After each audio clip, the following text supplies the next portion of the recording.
La barca nunca se detiene.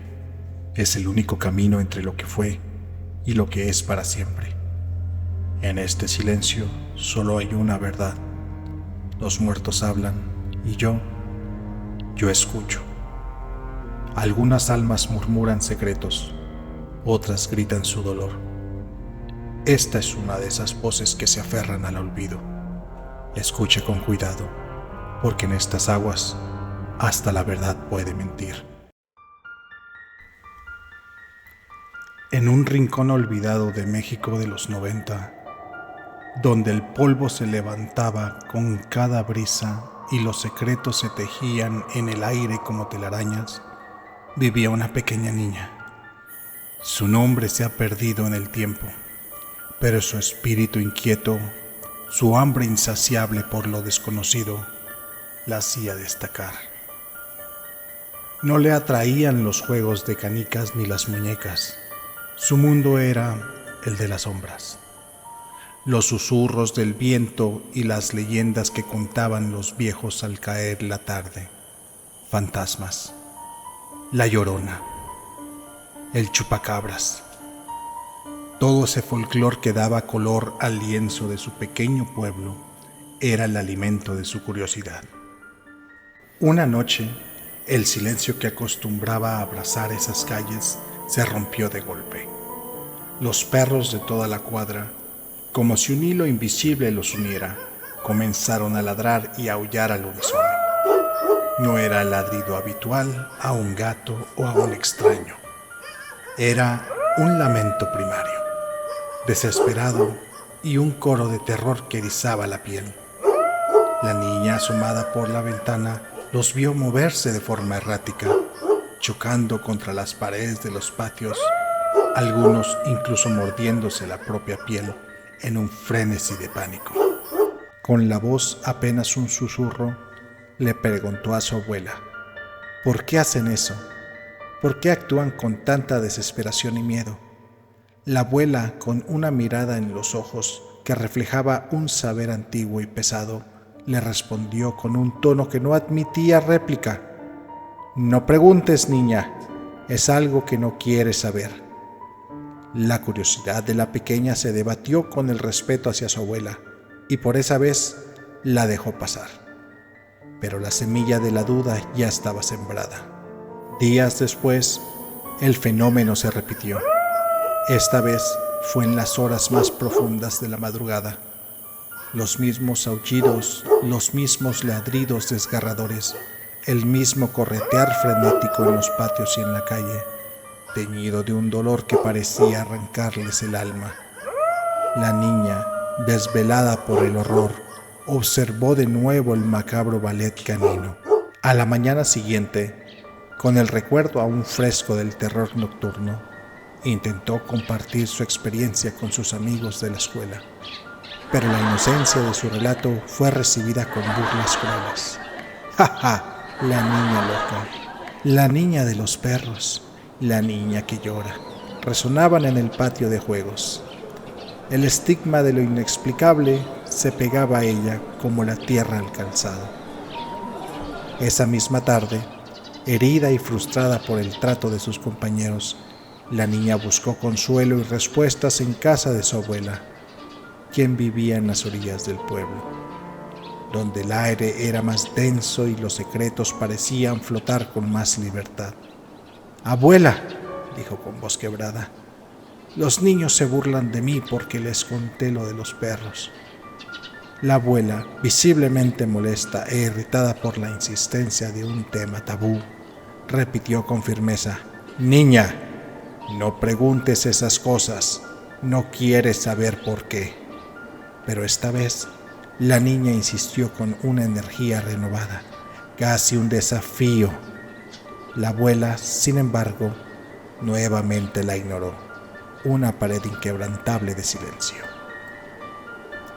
Los días se deslizaron, llevando consigo la rutina del pueblo y la creciente desesperación de la niña, hasta que una noche, como cualquier otra, el cielo se desplomó en un torrente incesante.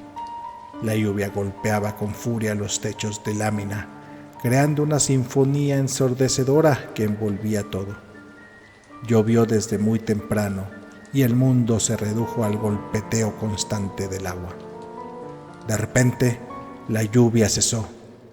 El ruido se apagó al unísono y un silencio tétrico absoluto invadió la atmósfera. Fueron solo unos segundos, pero parecieron una eternidad. Un vacío que se tragaba cualquier vestigio de sonido o vida. Y entonces, de nuevo, los perros, los aullidos de dolor, pero esta vez era distinto. No solo aullaban, comenzaron a pelear entre ellos. La escena era desgarradora. Caninos de antaño leales y pacíficos se atacaban con una ferocidad inaudita, dispuestos a despedazarse.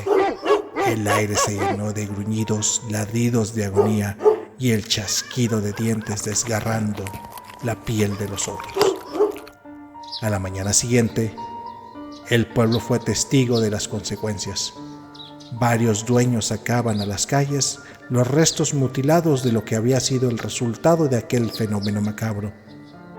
Ojos y oídos atestiguaron la violencia inexplicable. Esa tarde, la abuela visitó la casa de la niña.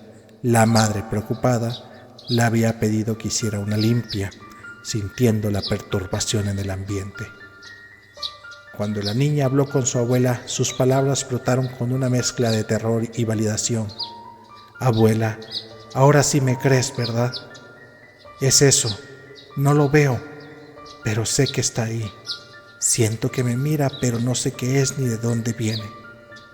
La abuela, al borde de su paciencia, pero con una decisión tomada, miró fijamente a la niña y le dijo con voz firme: ¿En serio quieres saber lo que está ahí? ¿En serio quieres ver qué es? Te puedes arrepentir.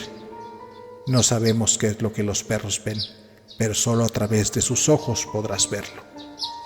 La niña, en una amalgama de curiosidad desmedida y el miedo visceral, pero armada con un coraje recién descubierto, respondió con un rotundo sí.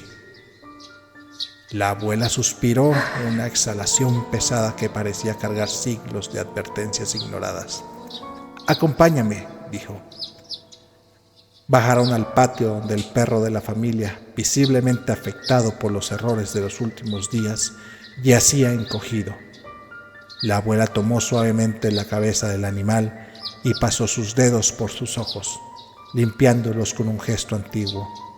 Acto seguido, con esos mismos dedos dibujó una línea sobre los párpados de la niña y le advirtió con voz grave: «Hagas lo que hagas, esta noche no salgas a la calle». Las horas pasaron, lentas y cargadas de una expectativa febril. El sol se ocultó, tiñendo el cielo de naranjas y púrpuras que se desvanecieron en la tinta de la noche. La niña, en su cuarto, mantuvo los ojos bien abiertos, intentando percibir algo, cualquier cosa, pero no notó nada. Los animales parecían visiblemente tranquilos y el silencio normal, el de un pueblo dormido, reinaba. Había una calma digna de un buen sueño, una que parecía burlarse de la creciente ansiedad en el pecho de la niña. Pero esa misma noche el ruido volvió. Los aullidos familiares, cargados de dolor y desesperación, despertaron a la niña de un sueño inquieto. Abrió los ojos, pero esta vez algo era diferente. Escuchaba muchos ladridos, sí, el mismo coro de terror, pero ningún perro se veía, ni en las calles ni en los patios. Su propio perro yacía profundamente dormido de su pequeña casa de madera en el patio, claramente visible desde la ventana del cuarto de la niña. La paradoja era escalofriante. El sonido era real, palpable, pero sus fuentes invisibles. Fue en ese momento de confusión que una mirada fría y penetrante se clavó en ella. Un escalofrío recorrió su cuerpo entero desde la coronilla hasta la punta de los dedos del pie. Lenta, casi hipnotizada, volteó la cabeza hacia un terreno baldío a pocos metros enfrente de su casa, a través de la ventana. En ese terreno había una pequeña colina, y en la parte más alta la vio. Una figura femenina alta, esbelta, con un cabello negro tan oscuro que parecía absorber la poca luz de luna, reflejándola de una manera antinatural, como si un pozo sin fondo estuviera ahí. Un vestido blanco, largo y etéreo, caía sobre su figura, ondulando ligeramente, aunque no había viento. La mirada fue fija, implacable. Entre los velos de ese cabello y la blancura espectral, la niña no parpadeaba, no podía.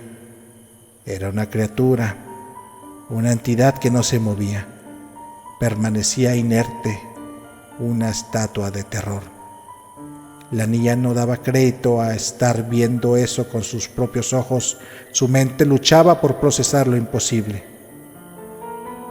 En un intento desesperado por librarse de la parálisis, por limpiar la visión de sus ojos que no había parpadeado, intentó frotárselos. Al abrirlos de nuevo, la realidad se torció y se rompió en un instante. Lo siguiente que vio fue el horror, un horror que heló su sangre hasta las venas. Fue su propia casa. Ahora ella estaba en la colina, sola, diminuta, expuesta, y la criatura, aquella figura femenina de cabello negro y vestido blanco, estaba de pie, no en el terreno baldío, no en el patio, estaba dentro de su casa, parada justo en la ventana de su propio cuarto, el cual antes le ofrecía seguridad a la niña. La niña no pudo creerlo. Era su cuarto. La figura llenaba el espacio, sus ojos sin vida clavados en ella. La puerta principal de la casa se abrió con un leve chillido. La figura se movió. No caminaba, sino que se deslizaba.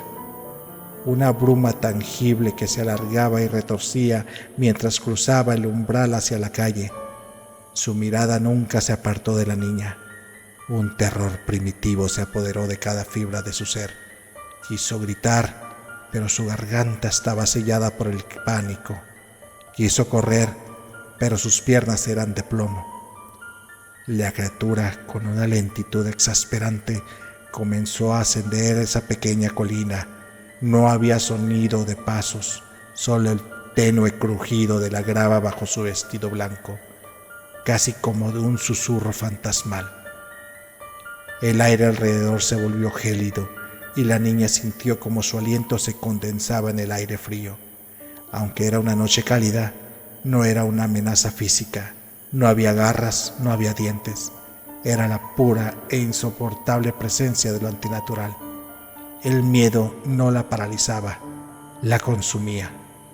El aullido lejano de los perros se intensificó en un coro de muerte que solo ella podía escuchar. No eran los ladridos furiosos de la otra noche, sino lamentos de dolor que se retorcían en el aire, ecos de las almas que aquellos habían visto demasiado.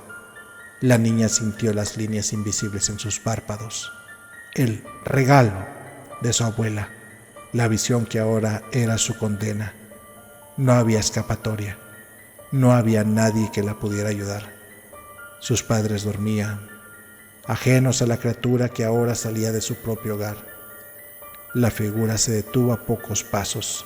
Su cabello negro enmarcaba un rostro inerte, pero sus ojos, aquellos ojos sin pupila, sin vida, eran abismo de vacío que la traían hacia la nada. La niña sintió un frío indescriptible ascender por su cuerpo. Ya no era solo miedo, era una rendición ante lo inevitable. La criatura no extendió la mano, no hizo ningún gesto, solo la miró. Y en esa mirada la niña comprendió el terror de los perros, la desesperación, la razón del silencio. Comprendió que la oscuridad, en un mundo donde el velo entre lo real y lo imposible era tan delgado, no era una virtud, sino una invitación a la perdición. Las últimas sensaciones de la niña fueron el frío invadiéndola desde los pies, subiendo lentamente, rebotándole el calor, robándole la vida. una sensación de vacío absoluto de la noche. La figura femenina permaneció inmóvil, observando, y en la cima de aquella colina, bajo la pálida luz de la luna, el pequeño cuerpo de la niña se desplomó sin un sonido, como una flor cortada al amanecer. Hemos llegado a la otra orilla. El relato ha terminado y esta alma ha sido entregada a su destino. Si estas crónicas desde la oscuridad te llaman, deja tu marca en este viaje y compártelo con otras almas errantes. Soy Caronte y mi barca siempre regresa. Sube a bordo cada viernes.